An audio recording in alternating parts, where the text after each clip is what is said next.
2025 November 1న జరిగిన ఒక incident చర్చనీయాంశంగా మారింది. దేశవ్యాప్తంగా చర్చించుకున్నారు గూడా. ఎందుకంటే అటువంటి పేతరిక ఇన్సిడెంటు. అదేంటంటే 9 ఏళ్ల చిన్నారి, ఫోర్త్ క్లాస్ చదువుతుంది. ఆ చిన్నారిని స్కూల్‌లో బాగా తోటి పిల్లలు వేధించడమో, లేదంటే ఏదో ఒక కామెంట్ చేయటమో, దారుణమైనటువంటి రిపీటెడ్‌గా ఒక్క రోజులోనే చాలా పెద్ద ఎత్తున ఆమెని ఏదో ఒక మాట అంటం. జనరల్‌గా పిల్లలు అనుకుంటూ ఉంటారు గదా! అట్లా ఆల్‌మోస్ట్ చాలామంది పిల్లలు ఆ విధంగా ఆమెతో వ్యవహరించారు. ఈవెన్ ఆమె వెళ్లి పాపం తన బాధని ఆ చిన్నారి బ ఎళ్లి స్కూల్ టీచర్‌లకి ఆల్‌మోస్ట్ ఏ టీచర్ ఉంటే ఆ టీచర్‌కి చెప్పుకోవడం. సార్, మేడం, ఈ విధంగా నన్ను ఇబ్బంది పెడుతున్నారు చూడండి వీళ్ళు. ఈ విధంగా నన్ను హరాస్ చేస్తున్నారు. అంటే ఇబ్బంది పెడుతున్నారు. మాటలతో కొంచెం అని అంటారు, ఎగతాళి చేయటం గాని, వెక్కిరింపు గాని అంటూ ఉంటారు గదా! అటువంటి ఇన్సిడెంట్లు పాపం ఎదుర్కొంది. అంటే ఎదుర్కోవాల్సొచ్చింది. అవి తట్టుకోలేక అదే రోజు ఆ స్కూల్ బిల్డింగ్ 4థ్ ఫ్లోర్ నుంచి కిందకి దూకి చనిపోయింది. ఈమె పేరు అమైరా. 9 సంవత్సరాలు ఉంటుంది. 4థ్ క్లాస్ చదువుతుంది అమైరా. నీరజా మోడీ స్కూల్ జైపూర్‌లో ఉన్నటువంటి రాజస్థాన్, ఇది కూడా ఈ కేసు కూడా రాజస్థానే. రాజస్థాన్‌లోని జైపూర్, ఏదైతే క్యాపిటల్ జైపూర్ ఉందో, జైపూర్‌లో ఉన్నటువంటి నీరజా మోదీ స్కూల్ అని ఒక ఇంటర్నేషనల్ స్కూల్. ఆ స్కూల్‌లో చదువుతున్న పాప ఈ విధంగా చనిపోయింది. అయితే ఆ రోజు చనిపోయినప్పటి నుంచి ఇప్పటి వరకు కూడా ఎటువంటి కేస్ తీసుకోలేదు. ఎటువంటి యాక్షన్ తీసుకోలేదు. స్కూల్ వైపు ఎటువంటి స్పందన లేదు.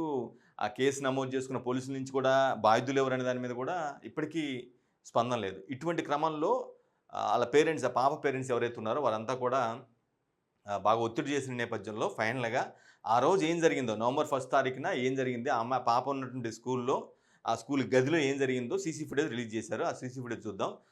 సీసీ ఫుటేజ్‌లో మనకు స్పష్టంగా అర్థమవుద్ది ఆ అమ్మాయి ఎంత బాధను ఎదుర్కొంది అనేది. ఒకసారి చూద్దాం. ఆ రోజు నవంబర్ 1 2025 అంటే ఆల్‌మోస్ట్ ఇప్పుడెంత, ఇదొక 7 నెలలు, అక్కడొక 2 నెలలు, 9 నెలల తర్వాత ఆ కేస్ సంబంధించి ఇదిగో అమ్మాయి ఎవరైతే ఫేసెస్ బ్లర్ ఉన్నాయో ఆళ్ళు కొంచెం ఆ పిల్లల్ని చూపించకూడదు గాబట్టి, ఇప్పుడు ఆ పాప అంటే ఎలాగో చనిపోయింది గాబట్టి, ఆ పిల్లల్ని చూపిస్తే మళ్ళా వాళ్ళు ఏదైనా ట్రోల్ అయిపోయి, అంటే ఇట్లా ఈ విధంగా చేశారు ఆ పిల్లలు చిన్న ఇంత ఇంత ఇంత ఇంత వయసు లేదు. తోటి పిల్లని ఆ విధంగా వ్యవహరించారా? తోటి పిల్లలతో ఆ విధంగా ప్రవర్తించారా అని ఎవరైనా ట్రోల్ చేస్తారో అని చెప్పేసి వాళ్ళందరికీ మొఖాలకి ఫేసెస్ గుర్తుపట్టకుండా ఉండటం కోసం స్కూలోళ్ళు సీసీ ఫుటేజ్ రిలీజ్ చేసిన స్కూల్ యాజమాన్యమే వాళ్ళ మొఖాల మొత్తానికి, అంటే ఆ పాపని ఎవరైతే ట్రోల్ చేస్తూ ఉన్నారో, అంటే ఇబ్బంది పెట్టేలా ఎగతాళి చేస్తున్నారో వాళ్ళందరికీ ఫేస్ బ్లర్ చేశారు. వేరే పిల్లలు కనిపించకూడదు కాబట్టి అందులో బేసిక్‌గా చైల్డ్ ప్రొటెక్షన్ బేస్ మీద వాళ్ళందరూ బ్లర్ చేశారు. ఇప్పుడు ఆ అమ్మాయి అంటే చనిపోయింది కాబట్టి ఇంక ఆ అమ్మాయిని ఏం తీయలేరు కాబట్టి ఇదిగో లాస్ట్‌లోకొచ్చింది చూడండి అమైరా. పిల్లతనమే. పిల్లలు సహజంగా అనుకుంటూ ఉంటారు కదా! బట్ అది అన్‌కంట్రోల్డ్‌గా అమ్మాయి, చాలా అంటే చిన్న వయసు కదా! చాలా 9 ఏళ్ల వయసు. ఆ పాప ఎంత హర్ట్ అయ్యి ఉంటే ఆ విధంగా అయ్యి ఉంటది చెప్పండి. ఇగో అమ్మాయి ఇక్కడ ఇక్కడ గూడా ఆ పిల్లతో ఏదో మాట్లాడుతున్నారు చూడండి. అమ్మాయి ఏదో అడుగుతుంది. వాడేదో చూపిస్తున్నాడు. అదిగో. ఇగో ఈ బుడ్డోడు గూడా ఏదో అంటున్నాడు ఆ అమ్మాయిని. ఎళ్లి ఆమె కంప్లెయింట్ ఏదో ఇస్తుంది చూడండి. కంప్లెయింట్ ఇచ్చింది చూడండి టీచర్‌కి. అదిగో దట్ ఫెలో ఏదో అంటున్నాడని జెప్పేసి ఏదో కంప్లెయింట్ ఇస్తుంది అమైరా. అదిగో ఆడు గూడా వచ్చాడు కంప్లెయింట్ ఇవ్వడానికి.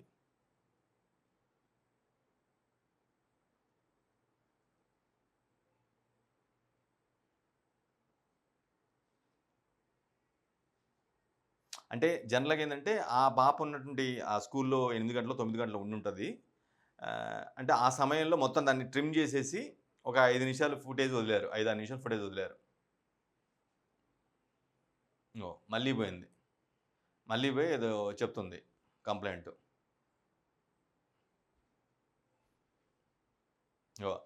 ఆ పాప చెప్తుంది. ఆ పని ఆమె జేసుకుంటుంది. అంటే పెద్దగా ఆ ఇచ్చిన కంప్లెయింట్‌ని పట్టించుకోవట్లేదనమాట.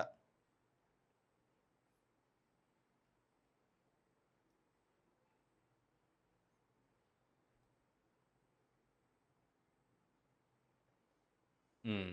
ఎవరి మీదో చెప్పి చెప్తుంది ఆ పిల్ల. ఈ విధంగా అంటున్నారు నన్ను. కొంచెం వాళ్ళని ఆహ్, కొంచెం బుద్ధి చెప్పండి మేడం, అరవండి మేడం అని సమ్ కంప్లెయింట్ లాగా ఇచ్చింది ఆ పిల్ల. ఇగో ఆ పిల్లోడేదో మాట్లాడాడు. ఆ అమ్మాయి మళ్ళే వచ్చింది చూడండి. ఆ పిల్లోడు ఏదో కంప్లెయింట్ ఇచ్చినట్టున్నాడు. ఆ అమ్మాయి మళ్ళీ వచ్చింది. అక్కడికొచ్చింది.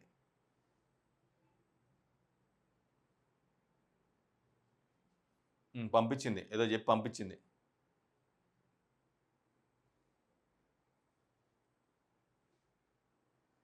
మళ్ళీ వచ్చింది చూడండి. ఏంటి మేడం ఇది అన్నట్లుగా అంటే ఒక డిసప్పాయింట్‌మెంట్‌తో అడుగుతుంది ఆ అమ్మాయి. అగో ఆమెని ఏదో గద్దించినట్టుగా మాట్లాడింది. అంటే టీచరే కంప్లెయింట్ ఇచ్చినట్టు అమైరా మీద ఏదో అంటున్నట్టుగా అర్థమవుతుంది మనకైతే సీసీ ఫుటేజ్‌లో. ఏదో తిడుతున్నట్టుగా, "నీ పద్ధతి మార్చుకో, నువ్వు గొడవ చేయకు" అన్నట్లుగా ఆ ప్రాస్పెక్ట్‌లో కనిపిస్తూ ఉంది. వాడు మళ్ళీ పోయి ఏదో కంప్లెయింట్ ఇచ్చాడు ఆ పిల్ల మీద.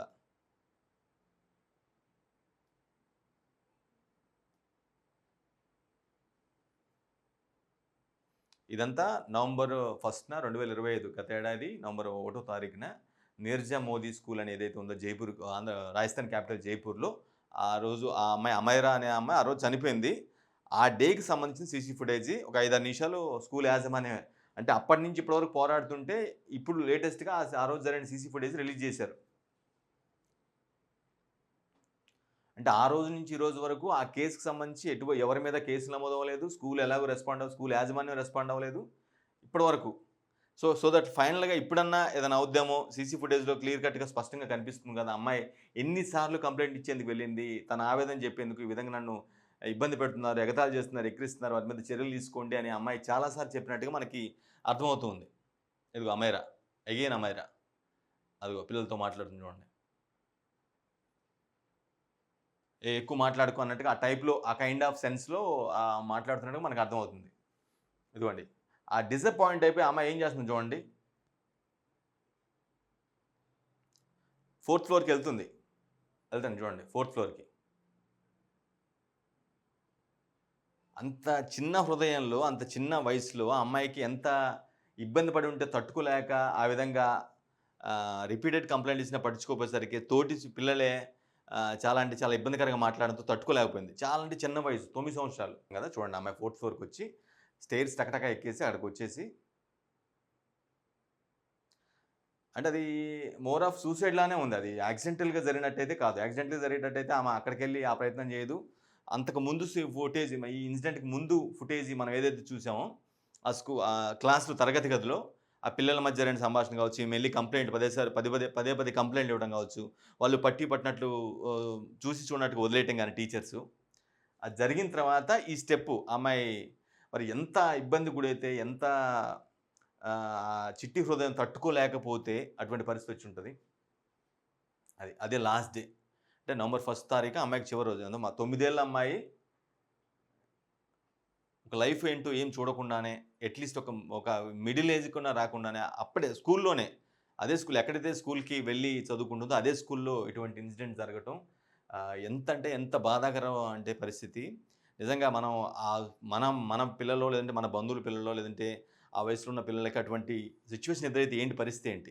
అంటే అంత చిన్న హృదయంలో గూడా అంత చిన్న మనసులో అంత బాధ ఉంటుందా? ఆ విధంగా హ్యూమిలేట్ అయిపోయి ఆ విధంగా సూసైడ్ చేసుకుంటారా అనే ఒక ప్రాస్పెక్టివ్ అయితే ఉత్పన్నమవుతుంది. నిజంగానే చాలా అంటే చాలా సాడెస్ట్ పార్ట్‌గా మనం చూడాల్సిన అవసరం ఉంది ఆ అమ్మాయిని.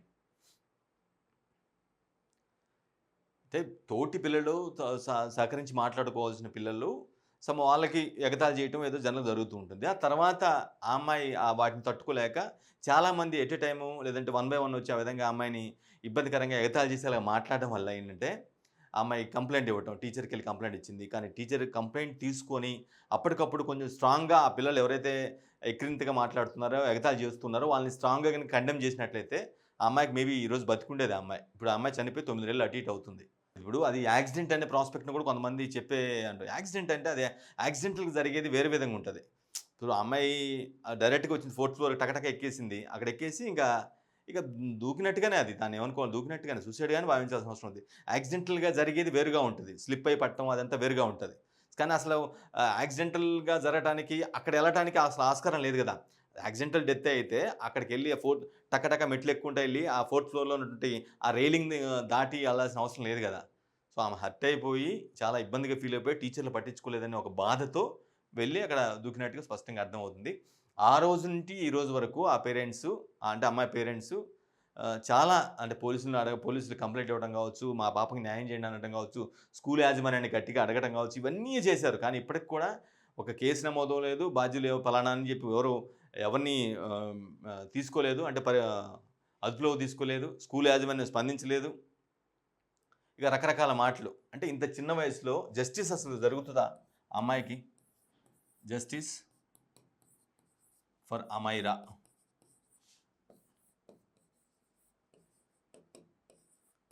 ఈ స్లోగన్ ఇప్పుడు దేశవ్యాప్తంగా అయితే మంచిది. ఎందుకంటే అంత చిన్నారికి ఇటువంటి పరిస్థితి రాకుండా ఉండాల్సింది. ఆ విధంగా స్కూల్‌లో జరగకుండా ఉండాల్సింది. తోటి పిల్లలు కూడా ఆ విధంగా అలా వ్యవహరించకుండా ఉండాల్సింది. ఈవెన్ టీచర్స్ అయినా సరే వాళ్ళు పెద్దవారు, చదువుకున్న వ్యక్తులు, ఆ రోజు వాళ్ళతో ఎలా ఉండాలో తెలిసిన వ్యక్తులు వాళ్ళైనా కొంచెం స్ట్రిక్ట్ యాక్షన్ తీసుకొని అప్పటికప్పుడు ఆ అమ్మాయి మనసులో మనసుకు తగిలినటువంటి గాయాన్ని చల్లార్చే అవకాశం ఉంది వాళ్ళకి ఖచ్చితంగా. ఎందుకంటే ఎవరైతే ఇబ్బంది పెట్టారో వాళ్ళని పిలిచి గట్టిగా ఒక దెబ్బేయటమో, లేదంటే గట్టిగా మాట్లాడడం జరిగినట్లయితే ప్రాబబ్లీ ఆ అమ్మాయి బతికే ఉండేది ఈరోజు. She would have been alive today. కానీ లేదు. జస్ట్ బికాజ్ ఆఫ్ వాళ్ళు టీచర్సు పట్టినట్టు వ్యవహరించుకోవటం. తోటి పిల్లలంటే సహజంగానే వాళ్ళు వాంటెడ్‌గా చంపాలని ఇట్లా అసలు ఆ వయసుకి చనిపోతారు అనే అది మైండ్ సెట్ కూడా ఉండదేమో మేబీ ప్రాబబ్లీ. ఆ అమ్మాయి అంతగా హర్ట్ అయింది. అంత ఆ ఏజ్ మెచ్యూరిటీకి బతకటం ఏంటి, పుట్టటం ఏంటి, చచ్చిపోవటం ఏంటనేది నేనైతే అనుకోవట్లేదు. 9, 8 సంవత్సరాలే కాబట్టి ఉండదేమో అనుకుంటున్నాను. కానీ దాన్ని బియాండ్ దాటిపోయి అమ్మాయి అంతగా ఇబ్బంది పడి చాలా హ్యూమిలియేషన్‌కి గురై అమ్మాయి చనిపోయింది. ఇప్పటికీ ఆ అమ్మాయికి జస్టిస్ జరగలేదు. సో, ఇప్పుడైనా సరే ఆ సీసీ ఫుటేజ్‌ని సరిగ్గా పరిశీలించి ఆ సదరు వ్యక్తులు ఎవరైతే ఉంటారో పోలీసు ఉన్నతాధికారులు పేరెంట్స్ అయితే ఆ పోయిన అమ్మాయిని తీసుకురాలేరు కాబట్టి పాపం ఆ అమ్మాయి చనిపోయింది కాబట్టి వారికి డెత్‌కి న్యాయం అనేది అట్‌లీస్ట్ న్యాయం జరగాలి. ఎవరైతే బాధ్యులో వాళ్ళు శిక్ష పడాలి. లేదంటే ఆ రూల్స్ అన్నీ మారిపోవాలి. అట్‌లీస్ట్ ఇటువంటి ఏదన్నా చైల్డ్ ప్రొటెక్షన్ ఫోర్స్ అంటే ఈవెన్ అక్కడ చైల్డ్ కౌన్సిలింగ్ సెంటర్స్ అనేవి పెట్టి కొంత అవేర్‌నెస్ క్రియేట్ చేయాల్సిన అవసరం ఉందనేది పేరెంట్స్ వర్షన్. సో, ఇప్పుడు వచ్చినటువంటి అది మరి ఎట్లా ఎవరిని తీసుకొని అదే ఇంకా చిన్న పిల్లల్ని వాళ్ళు కన్సిడర్‌లో తీసుకోలేరు కాబట్టి తోటి పిల్లల్ని ఖచ్చితంగా స్కూల్ యాజమాన్యం, ఆ టీచర్స్ ఎవరైతే పట్టించుకోలేదో ఆ అమ్మాయి చావుకు కారణమయ్యారో వారి మీద చర్యలు తీసుకోవాల్సిన యాక్షన్ ఉంటుంది. సో దట్ ఏంటంటే ఒక స్ట్రింజెంట్ యాక్షన్ తీసుకుంటే ఏంటంటే ఫ్యూచర్ ఫర్దర్ ఇలాంటివి జరగకుండా ఉండటం కోసం కొన్ని భద్రతా చర్యలు, జాగ్రత్త చర్యలు కూడా తీసుకోవాల్సిన అవసరం ఉంటుంది. అలా తీసుకోవాలి కూడా. లేదంటే ఇలాంటి అమాయకురాలు ఎంతోమంది అవుతారు. ఇది.